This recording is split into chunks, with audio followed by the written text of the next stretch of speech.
আধার card বাতিল সহ NRC CAA তীব্র বিরোধিতা করে প্রতিবাদ মিছিল রানাঘাট ১ নম্বর ব্লকের রামনগর তৃণমূল কংগ্রেসের পক্ষ থেকে।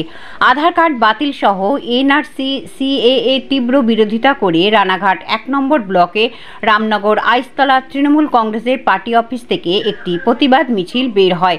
এই মিছিল রামনগরের বিভিন্ন রাস্তা পরিক্রমা করে। প্রতিবাদ মিছিলের তৃণমূলের প্রাক্তন পঞ্চায়েত সমিতির সভাপতি তাপস ঘোষ সহ স্থানীয় নেতৃত্ব ও কর্মী সমর্থক অংশগ্রহণ করেন। আরও বিস্তারিত জানতে চোখ রাখুন আমার বাংলার পর্দায়। আধার কার্ড বাতিল করে দেওয়া হচ্ছে, অনেকের বাড়িতে নোটিশ পাঠিয়ে দেওয়া হচ্ছে যে আপনার আধার কার্ড বাতিল করে দেওয়া হলো।